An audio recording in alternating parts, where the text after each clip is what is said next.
पेश किया और किस तरह से? सीनियर कांग्रेस लीडर और मध्य प्रदेश के साबिक वज़ीर-ए-आला दिग्विजय सिंह ने बीजेपी हुकूमत पर सियासी हरीफ जमातों के साथ इंतकामी कार्रवाई का इल्जाम लगाया है।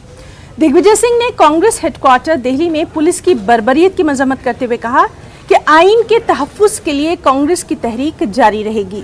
कांग्रेस जब अंग्रेजों के मजालिम से नहीं डरी तो इस हुकूमत के सामने भी झुकने वाली नहीं है। वहीं मध्य प्रदेश के वज़ीर दाखिला डॉक्टर नरोत्तम मिश्रा ने दिग्विजय सिंह के बयान पर जवाबी हमला करते हुए कहा कि कांग्रेस की नज़र नेहरू खानदान के मुफाद का तहफ्फुज़ ही आइन का तहफ्फुज़ है। जो लोग गले तक बदउनवानी में डूबे हैं उनका सच ईडी के जरिए अवाम के सामने आ रहा है।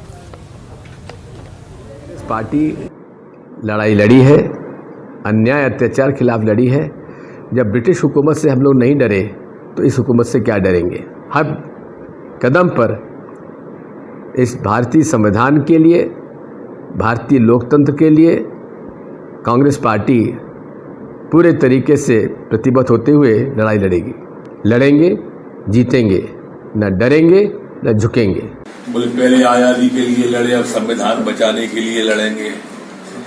ये इनके लिए संविधान हो, कानून हो, सुरक्षा हो, वो सब कुछ नेहरू गांधी परिवार ही है। इच्छाधारी गांधी परिवार जो है ये उन्हीं के समर्थन में आंदोलन करते हैं और ये मूल रूप से फिरोज के वंशज हैं, जो कभी फिरोज जी के या जो कभी कश्मीरी पंडित बन जाते हैं और कभी स्वयं को गांधी बताते हैं।